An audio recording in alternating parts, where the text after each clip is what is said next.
think you should market the word good. Whoa, whoa, whoa. Get out the way, get out the way, get out the way, yeah. Yeah. Get out the way, get the fuck up out my way, yeah. Yeah.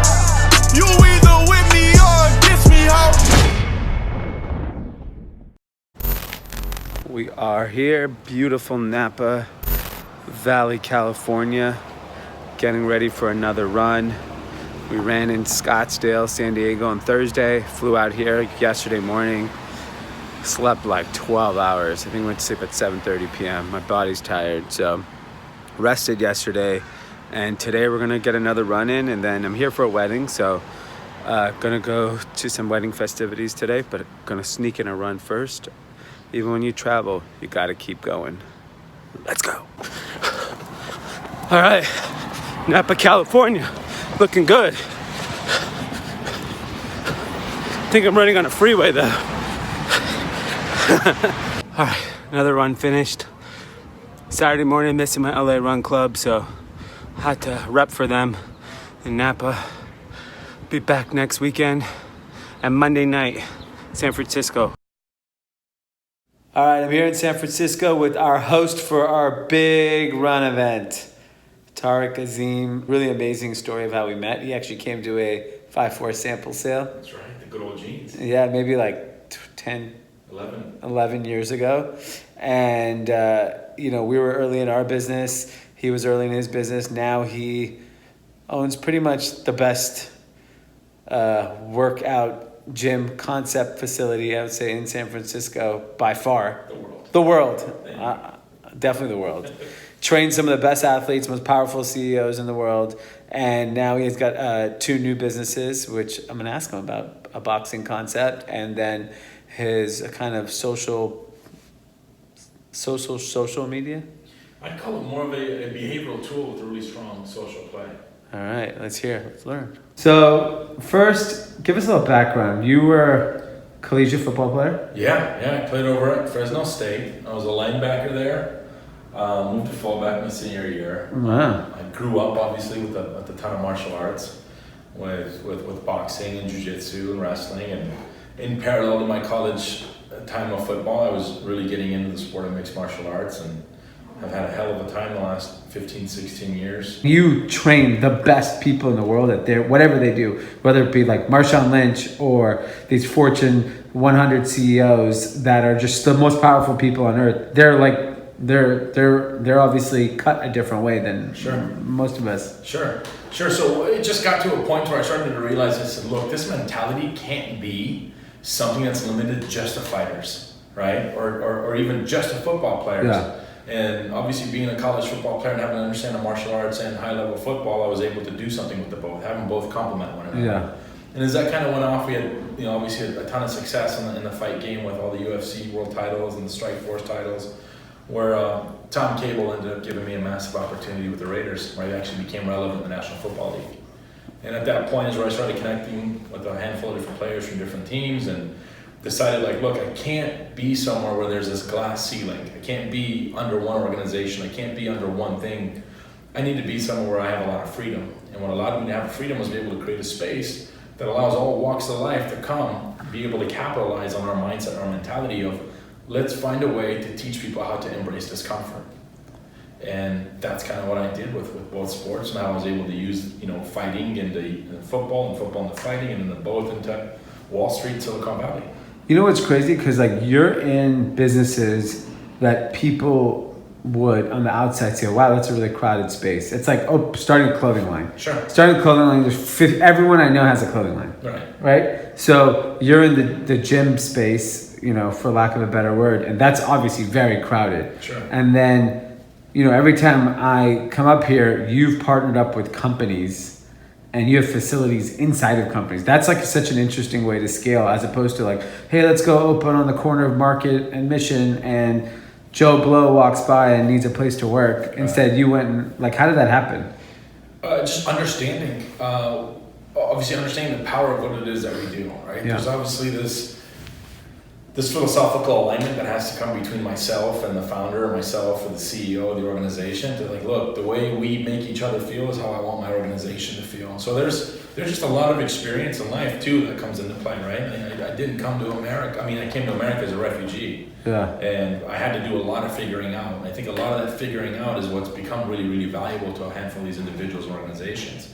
I've just been able to have the opportunity to be able to articulate that and show the correlation of that mentality in the performance. But I just use physical activity as my means of communication, right? And then how do you like take that? Like, for example, a lot of people ask me, like, how do you know all these people, right? I would ask the same to you. Like, how do you end up knowing, I know who you know, it's like the most insane people. How does that happen? As you know, you've been my friend for over a decade. Yeah. Not just like a, hey, see you once in a while. Yeah. You're one of my dearest friends. You've been around me since the beginning of this journey, since I was living in Afghanistan. Yeah. Right? Yeah. I've never marketed one time. Yeah. Right? But again, I'm gonna have to get a little philosophical here. It's literally the power of intention. Yeah. Yeah, I've just put something out in a particular type of energy that attracts individuals like, holy shit, like I seek to be like, I want to be like that, but I always feel like I'm alone. Oh wait, I found a teammate now who also is a not normal thinker. Yeah. So this community almost just gets built and is based primarily off of the power of intention. And what about like, you know, we were talking about it earlier today, like social media. Obviously, I'm going full blown, you know, social media star Will Smith, Indian Will Smith. You know, you Bollywood badass. Get it? Bollywood Bob. What about you? Obviously, you personally have chosen not to be. I mean, you were gone on Instagram for a while, and you know now your Instagram's Tareq is back. Tareq is back. Yeah. So, are you embracing it, or you're just saying? It's a necessary evil. I'm on it, but I don't really use it as a tool to market your business. Yeah, so, you know, I just didn't want to, because of what I do, right? It's so personal with every individual and every relationship I have. It's very, very difficult for us to be able to present and push the power of what it is that we do through a post, through hype, through all that kind of stuff. Because a lot of our business is based off of truth and authenticity, right? Yeah. And a lot of that stuff just leads to humility. Yeah. So unfortunately, the space for me, obviously with what I do, it's very difficult to utilize social media for that because social media is primarily based around hype. I need numbers. I need people. I don't. Yeah. You see, I don't need any of that. But one of the things you always talk about is making a big impact on a lot of people. Sure. Social media allows that to do that, as opposed to you have this physical location. Yes. Let's just say I can afford to have you as a private trainer, then I get the best of you. But if I'm sitting in Missouri and I love what you stand for, how do I consume that? This is an opportunity to plug, be human. Yeah. So that was a lead in. I love it. So the thing was this, like I totally agree with you. And that's what I think the social platforms once had.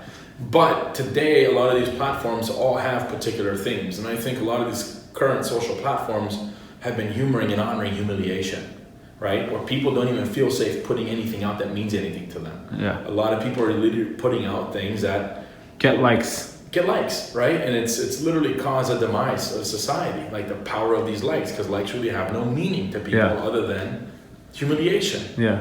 So when it comes to what it is I do, and obviously you're one that how are you going to grow? You're not scalable. Right? Yeah. I've heard that from a handful of my friends who've done really great things and successful entrepreneurs.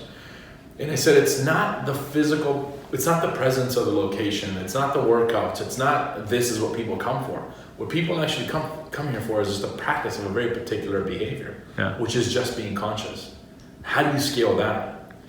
And obviously with the biggest deficiency I see in social media is that there's absolutely no practice of consciousness. There's absolutely no responsibility of being conscious. There's no incentivization for being thoughtful, right? Yeah. And this is where, after years of success with Empower, I was like, holy shit, we've got to scale the behavior and the mentality of this place. Yeah. And this is where the app, Be Human, came to life. And now it's a lot funner and a lot safer to put things out on like doing good. It's not necessarily doing it. It's a funny thing is you say do good, but we don't even market the word good. Why? Because when any individual even just stops and thinks about how they want to react or respond or share something, if you just stop and think, you naturally do good. Yeah.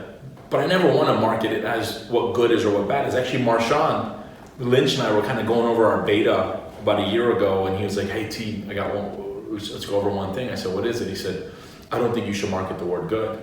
I said, why? He said, look where I come from and look where you come from. How do people there define good? Yeah. So everybody defines good a little different. So we had to just kind of ex-nay that and put it primarily based around the behavior of just being conscious, which leads to good. So the platform is primarily based around just inspiration. People who want to put out a post and share something to inspire folks or be inspired. Simple. That's amazing. And is it live? Can people go on it right now? Yeah, the platform went, we got out of beta about 9 weeks ago. It's live, it's in the App Store, it's in the Google Play Store. It gives everybody an opportunity to be able to join movements and be a part of a team.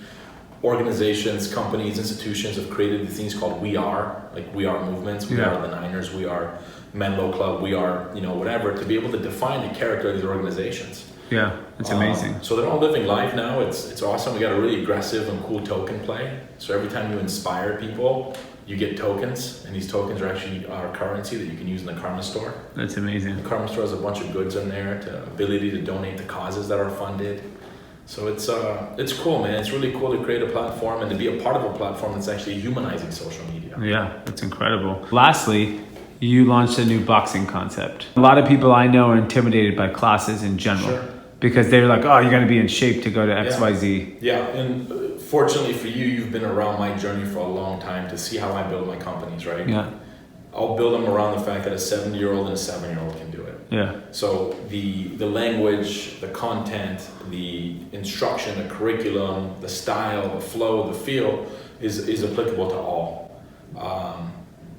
But again, we also I'll put these locations in very prime locations for that 18 to 42 demographic. Where's the location right now? So Folsom and Beale in San Francisco, 747 Front Street, San Francisco, and then obviously we've got our big push that we can't wait to announce at the start of the fall here. Yeah, awesome. Cool, man. Thank you. All right, guys. San Francisco run, first for us at Grand AC. Super stoked that you all made the effort to come out. So we're going to go down here to the Embarcadero. We'll probably have to go a little bit further, maybe half a mile to make 5 up, and then we'll come back here and all meet here at the end. Sound good? All right. Some people can't disconnect. This guy's running with the freaking conference call while he runs. San Francisco, city of hustlers, dreamers.